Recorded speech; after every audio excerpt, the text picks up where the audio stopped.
Okay. Nothing exciting planned today. It's going to be review for a lot of you, but there's some important ideas we will be using in the future that I want to make sure you guys understand and we're on the same page. So we're going to do a review of exponentials and logarithms.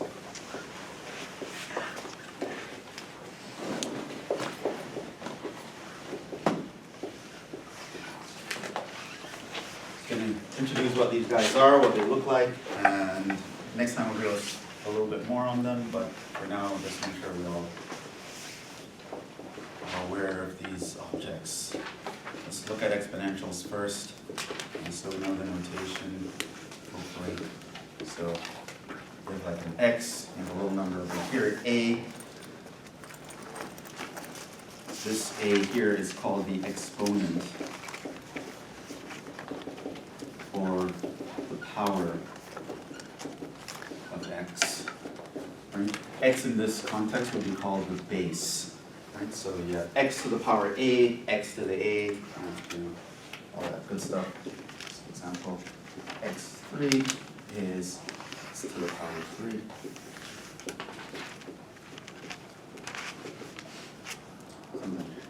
X to the 3, or sometimes we call it x cubed. This 3 happens to have a nice name to it. That's what it is. And when this guy's a positive integer, we think of that as repeated multiplication. So x cubed means you multiply x by itself 3 times. But you can, of course, generalize these rules to work in general. And once you do that, they obey certain laws, which we will call the laws of exponents. It's how these guys algebraically or computationally relate to each other. So if I have something to a base, I'm multiplying two things that have the same base. What are those guys? What does that become? Addition. You add the powers. X to the a plus b. Okay, so x squared times x cubed, x to the second power times x to the third power is x to the fifth power. If you're dividing things of the same base, you would subtract the powers. Of course, here, you can't divide by 0. If you have something to a power and you raise that thing to another power, you multiply the powers. Right? So if I have here x squared times x cubed, that is x to the 5th. But if I have x squared and I raise that to a cube, that is x to the 6th. People mix these up sometimes. Just make sure you know those things. For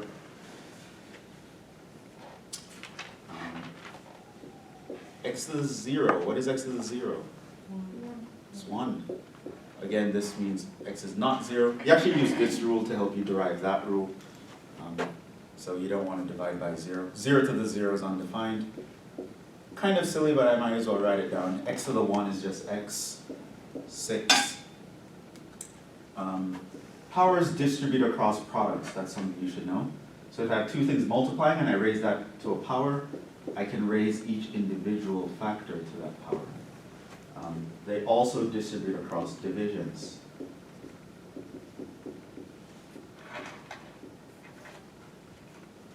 So they don't distribute across summation, so if there was a plus or a minus sign in between here, I couldn't do anything like that. But with multiplication, we can.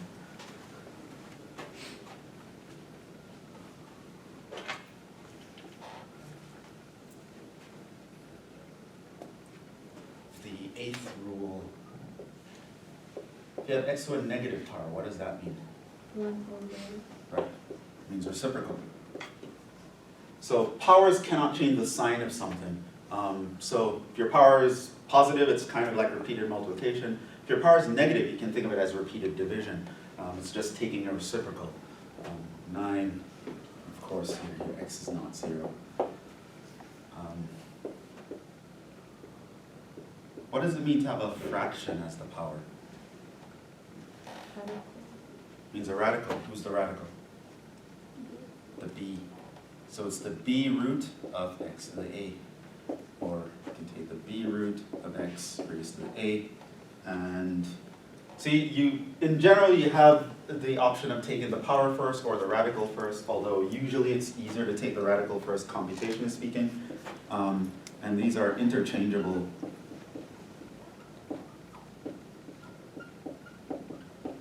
If your x is not negative. Now, yeah, so I'm doing some examples here. So example, the common one, x to the 1/2, just means the square root of x. X to the 1/3, that's the cube root of x.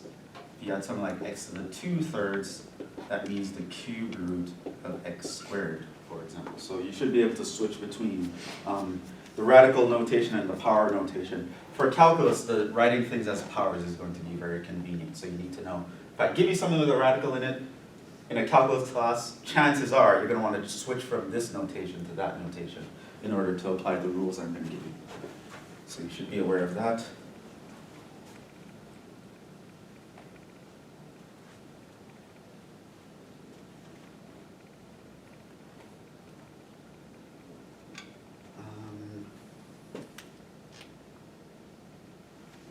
Next thing, let's look at exponential functions.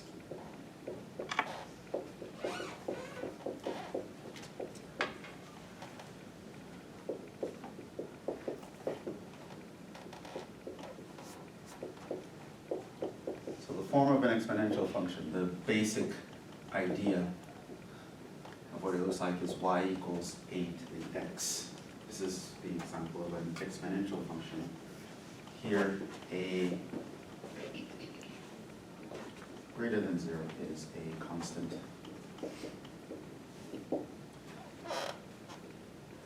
So, example, y equals 2 to the x is an exponential function. Y equals 1/3 to the x is an exponential function. Y equals pi to the x is an exponential function. Non-example, y equals x squared is not an exponential function.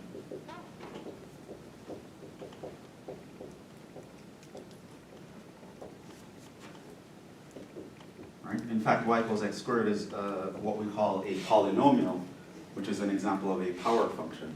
Right?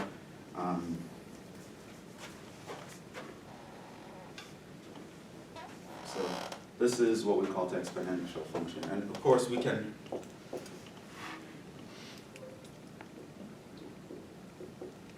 transform these, right? So you can have something like 3 times 2 to the x minus 1. Still an exponential function. The basic graph is 2 to the x, and you can manipulate it mathematically, but it still essentially is an exponential function. It's just shifted all over the place. What you should know is the graph of the exponential function. Now when your a is larger than 1, the graph of the exponential looks like that.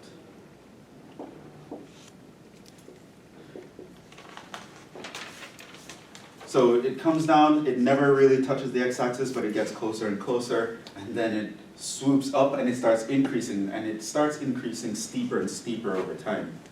It'll pass through 1 here, because a to the 0 is going to give us 1, and that is the basic graph of the exponential function. So that's the picture you think of in your head when I say exponential function. You think of that picture.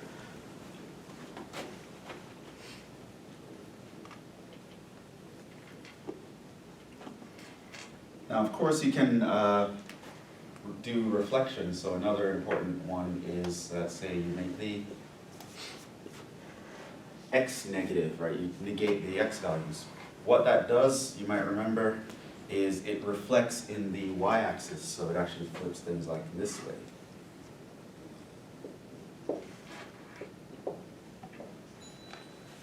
And what you can be aware of is that this covers the case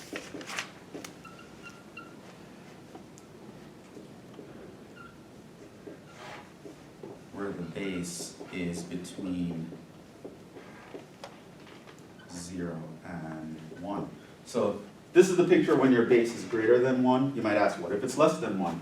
Well, we'll never consider a negative base. It's not in our scope. In introduces complications that we don't want to deal with at this level.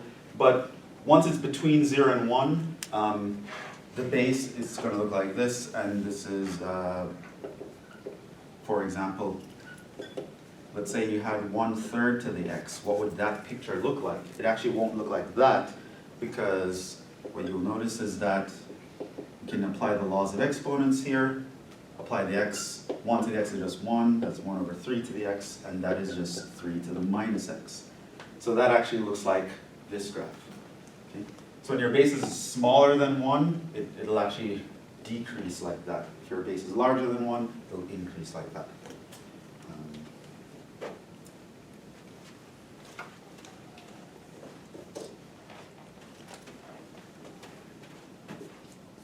We won't consider negative bases.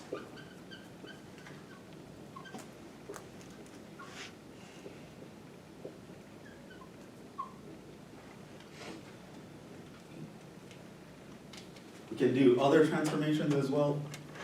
So I can take the negative of the whole thing, and you would remember that that just actually takes this graph and reflects it in the x-axis. So it'll look like that. You can take the negative, reflect in both the x and y. Taking this graph, reflecting the x-axis like that. So that's the main graph, but you can flip it in various ways. And if your base is greater than 1, you want to think of this picture. If your base is less than 1, you want to think of this picture overall. But you can reflect both of them by negation. That's the essential graph.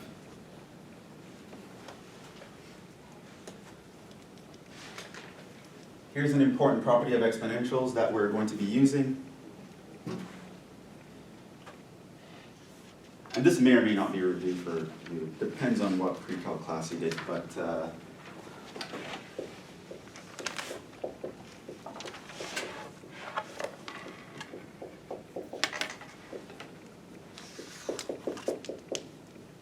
exponential functions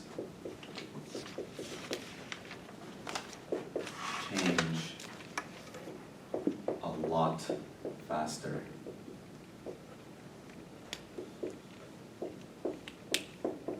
than polynomial or power functions.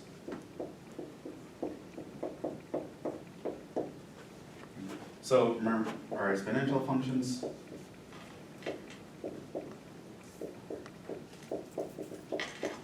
Remember that's the y equals a to the x. A polynomial, that would look like y equals x to the n, where n is a non-negative integer.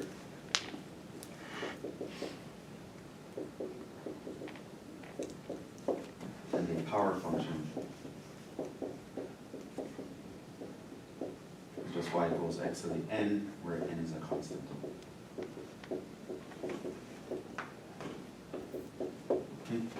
Now, one thing you want to know when you're looking at a function like this compared to those functions, this one is going to change a lot faster. In what sense? Let me give you an example. Let's say we're looking at 2 to the x versus x squared. This is an exponential function. The base is a constant. The power is the variable. This is not an exponential function because the base is the variable. The power is the constant. Okay? Now, how do these guys differ from each other? Well, on one hand, we know, at least graphically, pictorially, they differ from each other. Like x squared would look like this.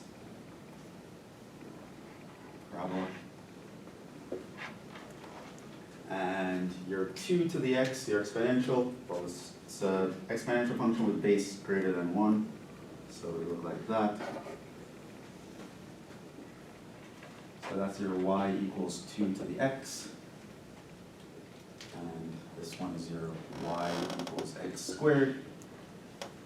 And, okay, so this one approaches 0 as you're going off to the left side, and that one goes up. But over here, they're both kind of seem like they're very similarly curved. And you might think that they're not much different. It turns out that they are very, very, very different.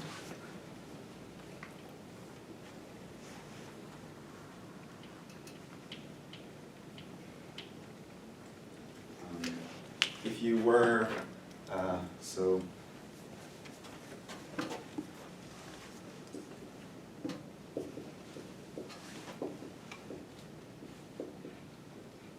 there's an important difference besides the shape. Namely this difference, which is it's very important in a calculus context. So to illustrate it, I'm going to draw on a much larger scale here.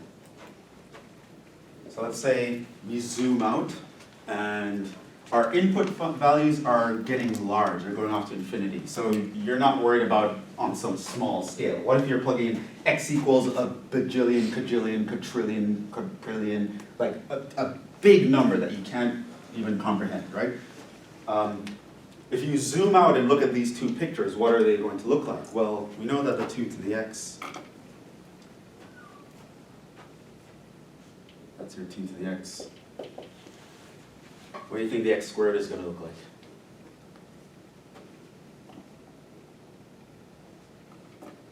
Got like a U shape, pretty similar. If you zoom out and look on a large enough scale, here's how the x squared looks compared to the 2 to the x.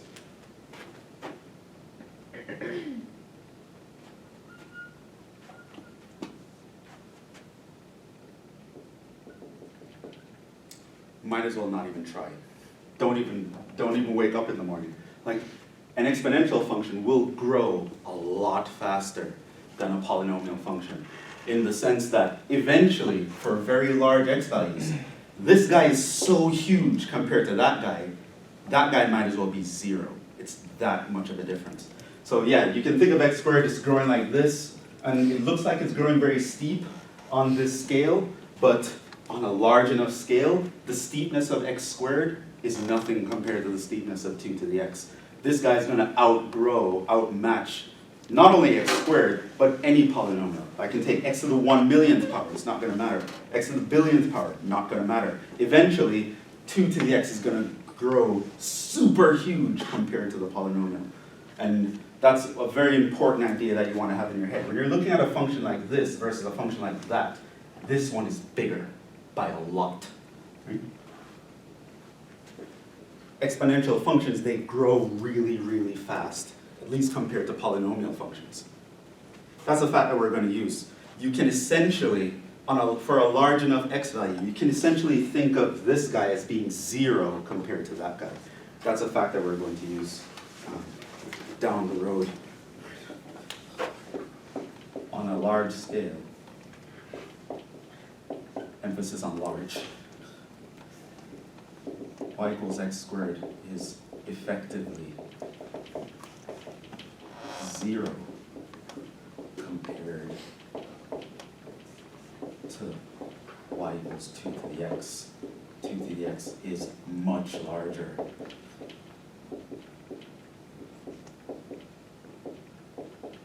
X squared eventually. So basic properties of these two functions, that's something you should know. How polynomials and exponentials compare to each other, not only in terms of their shape, because we kind of know their shape, but in terms of their growth rates. One grows a lot faster than the other one. And in the short term, you might not see much difference, but in the long term, there's a lot of difference. And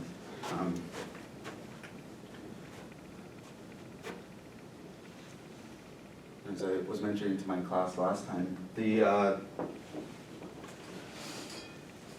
things that grow with compound interest grow like exponential functions. And so your credit card debt grows like the red function, whereas most people's salary grows like the blue function. So at the moment, you might not even realize that anything is wrong, but eventually, if you don't keep things in check, you end up in one of those people who can't get out of debt. Right? Just because things are growing on a scale that you can't really fathom what's happening. An important,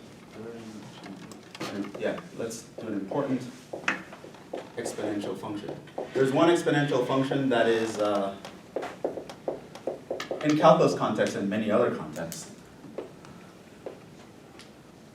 One exponential function seems to stand out above the rest.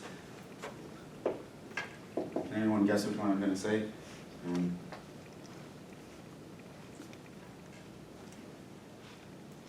This is the function e to the x. Has anyone ever seen that before? Right.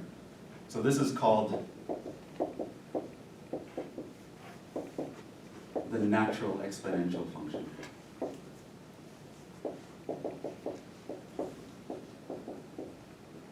So someone says the natural exponential, they're talking about this function, e to the x. And it is an exponential function. Just because I wrote the letter e, don't let that fool you. E is a constant. Right? It's a symbol that represents a constant, kind of like pi. Right? So, in fact, it's roughly 2.7182. It's a non-repeating decimal.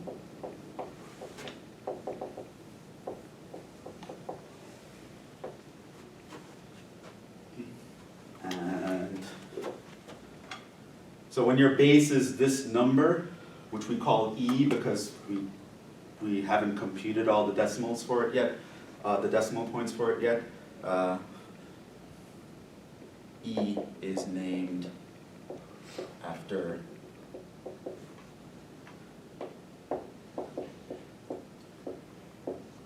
a Swiss mathematician, which, even if you're in the life sciences, his work is important to you. Euler. Euler is the name of the mathematician, very famous. A lot of people read this and they read his name as Euler, but that is wrong. That is incorrect. It's pronounced Euler. Very, very important mathematician, very, very prolific, and a lot of the things that we do now today is because of what this guy did a couple centuries ago. So it's very important. So he pretty much came up with this number. So we call the number e because the e is from the first letter of his name. So it's Euler's number, sometimes it's called.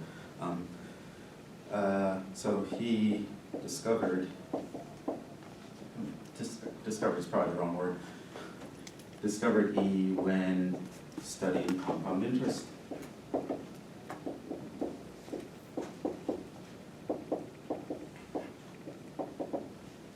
So remember how compound interest works. The formula is that A is the amount or the balance of an account. P is the principal, the original amount invested. R is the interest rate.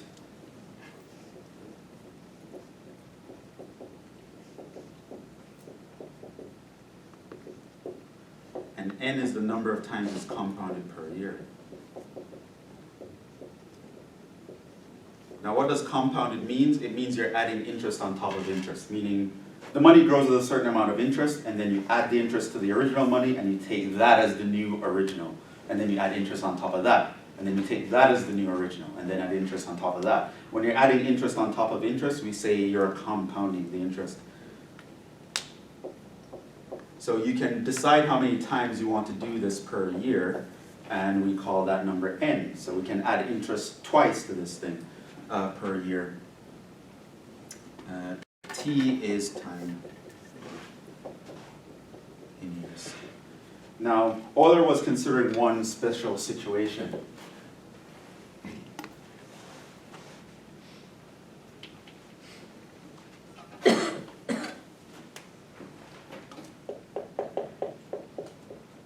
So, Euler considered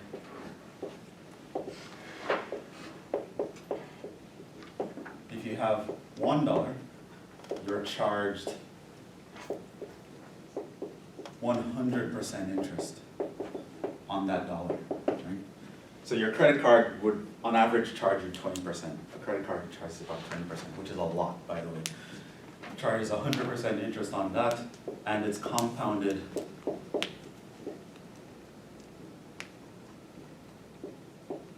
an infinite number of times. So it's almost of a thought experiment, but he was thinking about this.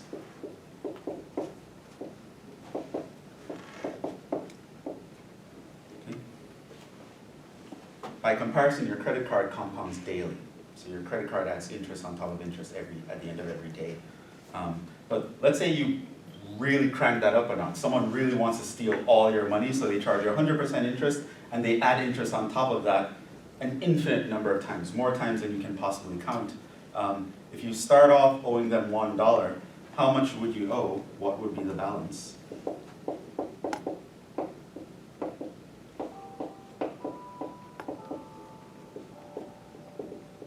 After 1 year, this was the question that he wanted to figure out, and it turns out, surprisingly, the answer is E dollars. You'd have $2.72 after 1 year, which was surprising because if t is your variable, which is time, the clock is ticking, this forms an exponential function because the base is a constant. And so you expect it to grow like that and go really crazy, but if you restrict it to 1 year, even if you're adding interest an infinite number of times, the amount of money you owe doesn't go off to infinity. It actually settles off at around $2.72, right? So that was a very important number that he calculated.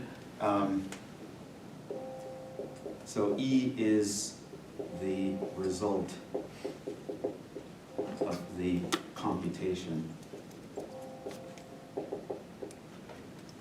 So he pretty much went to this formula, plugged in 1 for the principal, plugged in 100% for R, and plugged in 1 for T. So it's the computation of 1 plus 1 over n to the n as your n goes off to infinity. So you look at that expression, you plug in an n value, 1,000,000, calculate the answer. Okay, you get an answer. Then you make n larger, 1,000,000,000, calculate the answer. Make it larger. And you keep making n larger and larger, and you keep calculating what number am I getting as the answer, and you realize that your answers will get closer and closer and closer to this number. And it's called Euler's number, E. And it's actually very important because it turns out this expression here shows up in calculus, it shows up in a lot of places at unexpected times. And so E automatically becomes an important number to study because it deals with this expression, which somehow shows up all over the place, surprisingly. So we're going to do a lot of stuff with that guy, the natural exponential, but that's where the number comes from. It's a compound interest situation, but it's a very important function. What else do I want to say about exponentials? Nothing for now, but we'll come back to this. For now, let's talk about logarithms.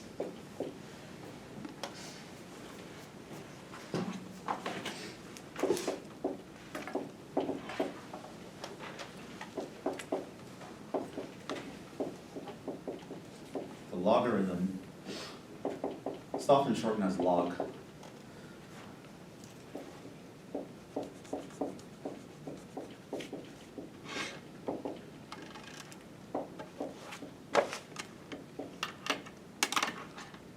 So you can consider a logarithm as being in a certain base, and the logarithm of a number to a given base is the power, or exponent, to which the base must be raised.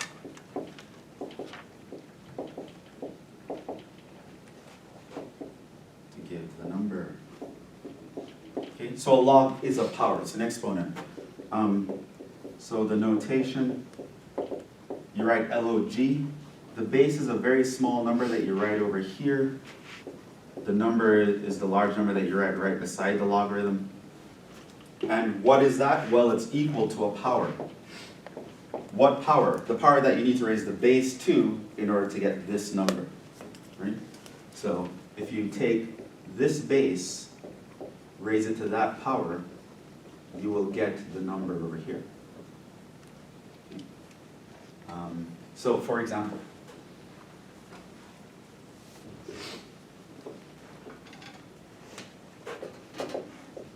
log to the base 2 of 8 is 3. Why? Since you have to take the base 2 to the power of 3 in order to get 8. Okay? So A logarithm is just another way to talk about an exponential equation. In fact, if you want to solve for the power of something, so you have an exponential, you want to solve for the power, you can use a logarithm. It's just another way of looking at an exponential equation. And so,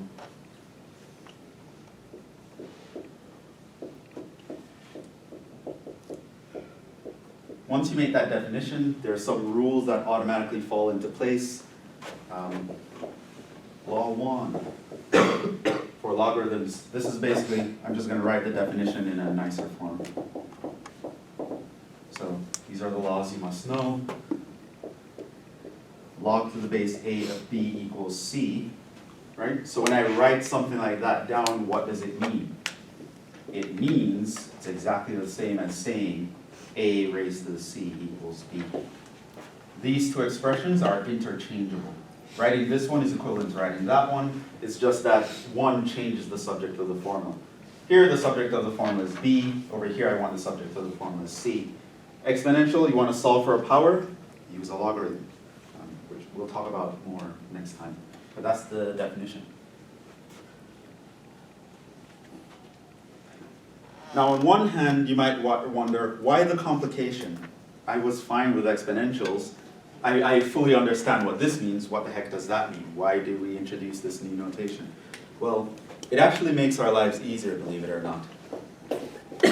And I'm going to give you some more laws to show you how.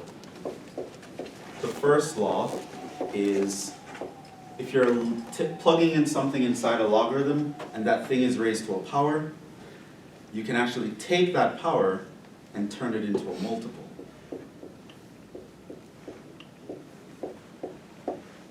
So logs can turn powers into multiples. So, example, if I have log to the base 5 of x cubed, I can think of that as 3 log to the base 5 of x. You take that power 3 and move it down in front. So a log will turn a power into a multiple.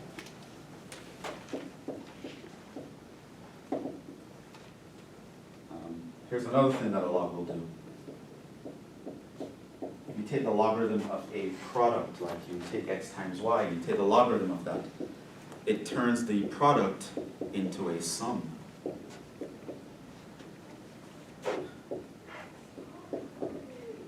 A logarithm will also turn a division into a subtraction.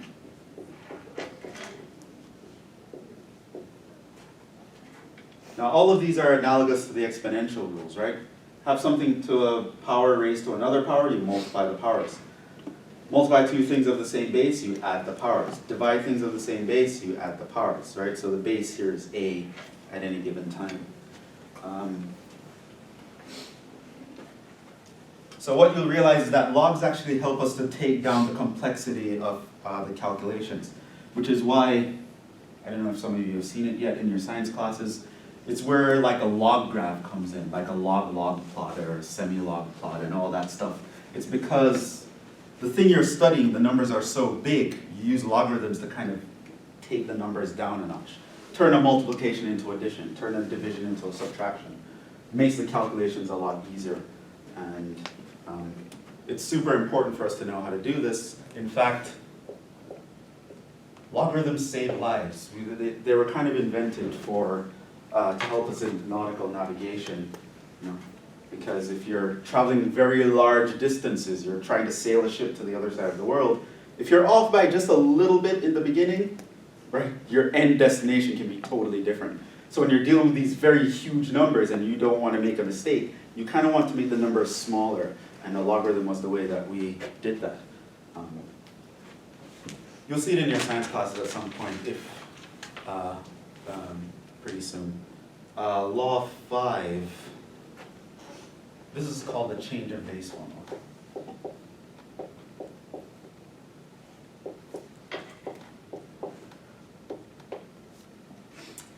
So if I'm working with a logarithm where the base is a, if for some reason the base a is not convenient for me, I can actually introduce another base. I can change the base. How I do it is via this formula.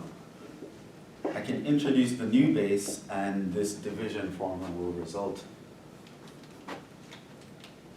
C is a conveniently chosen base.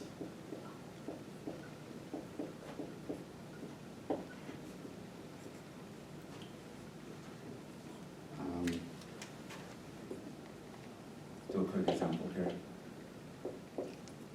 Let's say you wanted to find log to the base 4 of 8, right? I want to know what is that. In other words, I'm asking, what is the power that I have to raise 4 to in order to get 8? Right? You can think, well, 4 to the 1 is 4. That's too small. Okay, so 4 to the second power, well, that's 16. That's too big. The answer has to be between 1 and 2. But where between 1 and 2? Exactly in the middle? I don't know. So you want to know what power do I have to raise 4 to in order to get 8? And it just so happens that 4 is not a very convenient base to work with in 8. What is a convenient base here in this situation? 2. 2 is a very convenient base because I can express both 4 and 8 in terms of 2's. So what I can do is I can change the base.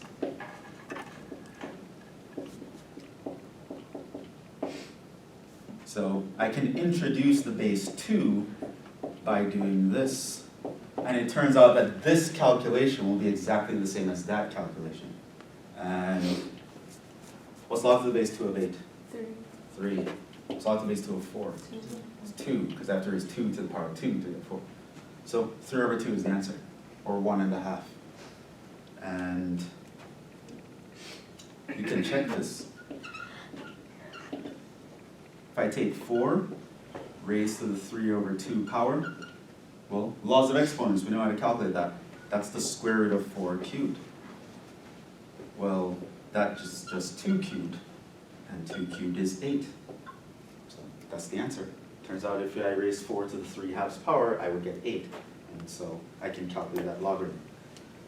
For calculus E, the number I was just talking about, is a very convenient base in pretty much all calculus situations. So if I have a logarithm in another base and I want to do calculus with it, I'm going to use this formula to change it to base E. And it'll help us work out things easier.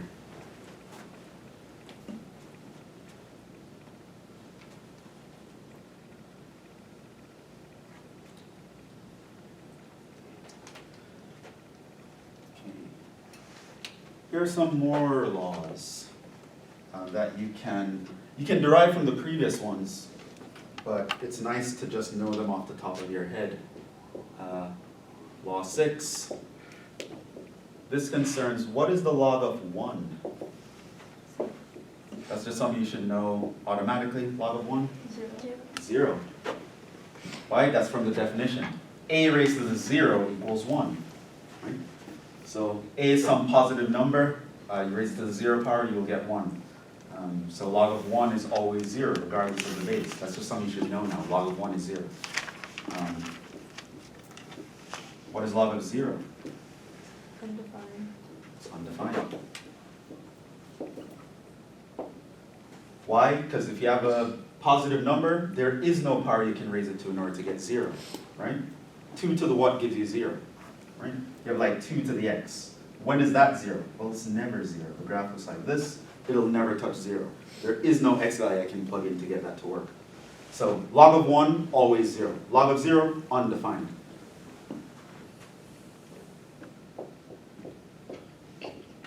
Law 8. If I have log to the base a of a to the x, so I plug an exponential into a logarithm, and they happen to have the same base. What power do I need to raise a to in order to get a to the x? It has to be x. Notice what happens here when the base of the logarithm and the base of the exponential powers are the same, they kind of cancel each other out and leave you with the x value.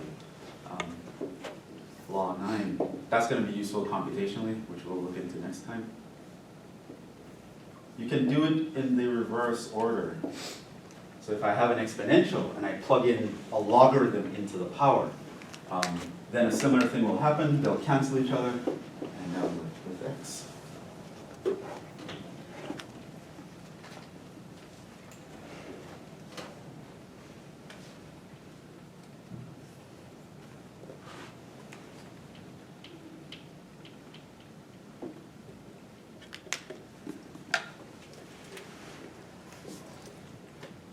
for now, these are just rules that you need to know. Law 10, the final one. Not really a law, more of a, just something you should know in terms of notation. If I want to talk about log to the base e, right? Like I said, that's a very convenient base. How do we express that? Does anyone know? It's called ln. It's called the natural logarithm.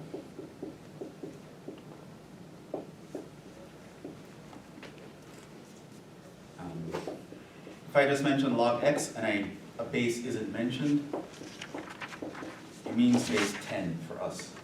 Okay? This is called the standard log. And in science, in your chemistry classes or your biology classes, this is the log that you'll be talking about.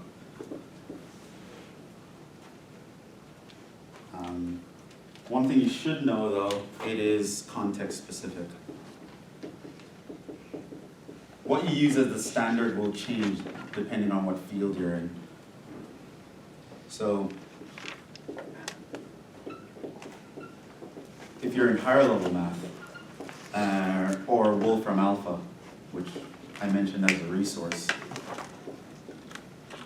whenever that says log, it really means ln. It means base e.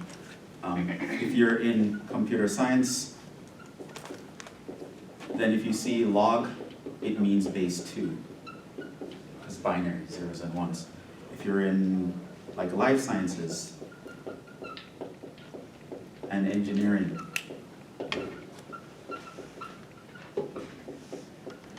then log means base 10. Okay.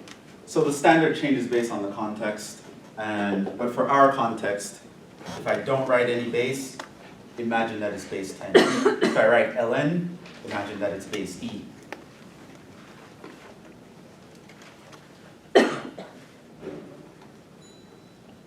Now sometimes the notation trips people up and they think ln is somehow some strange object, but ln of x is a normal logarithm. It obeys all the same rules.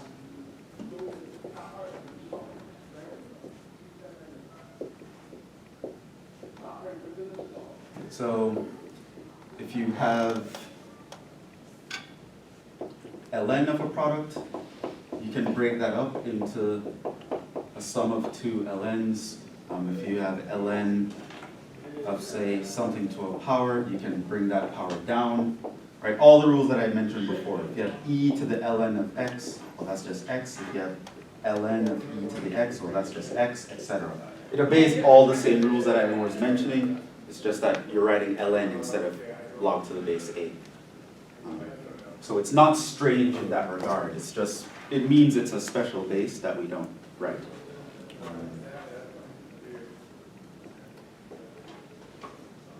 Let's wrap up with the graph of a log. And we'll pick up next time. Laws 8 and 9 tell us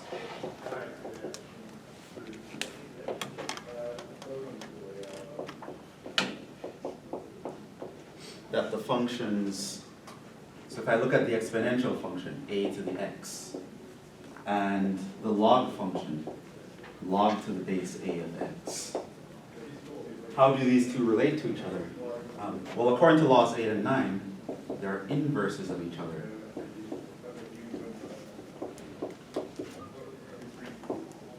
Inverses undo each other. So notice that if I plug this function into that one, I get the original input, and if I plug this one into that one, I get the original input. So these are called inverse functions. And that means I automatically know what the graph is going to look like, because we should know how to find the graph of an inverse function once we know the graph of the original function. So here's the graph of our exponential. Passing to the 1. This is y equals a to the x. How do you find the graph of an inverse function?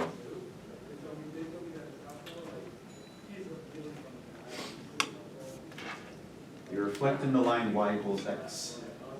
So you can imagine here, like there's the line y equals x, and you use that as a mirror and just take a reflection. If you do that, you would end up with this picture over here.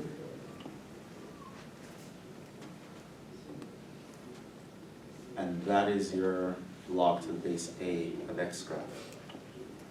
Notice that it passes through 1. Log of 1 is 0.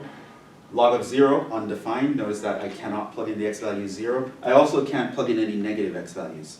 So it only exists for positive x values.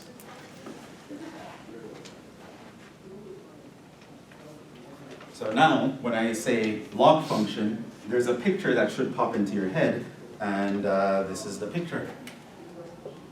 So y equals log to the base A of x. Here I'm assuming our x is larger than 1. Then the picture that should be in your head is this picture.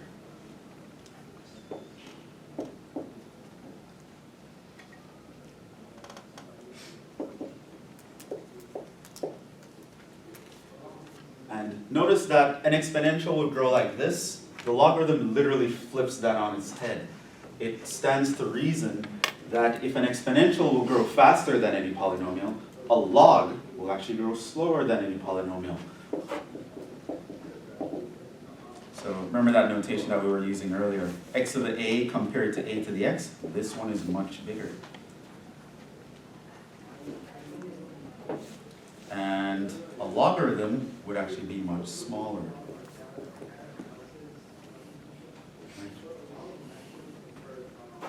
So that just says if you're looking on a very large scale, this guy is huge compared to that guy, to the point where this guy might as well be 0. And in turn, this guy is huge compared to that guy, to the point where this guy might as well not even try. And of course, you can do all your reflections and minus log. Let's go back to that. You can have log to the base A of minus x. Look like that. You can have minus log to the base A of minus x. All of those guys still follow, but this is the main kind of graph that you can think of. So you can know where the log graph will work. It won't work for x is 0 or below. And it grows like this, and it grows slower. So like an x squared would grow bigger than this, and like a 2 to the x would grow even bigger than that. So it's this is an important relationship that we'll come back to in the future. Next time we'll do some computational examples here, and then I think after that we'll move on to some actual calculus. So went really quickly here, but this is a review, and just want to remind you of some important properties. I will see you guys on Friday, and we'll pick up here.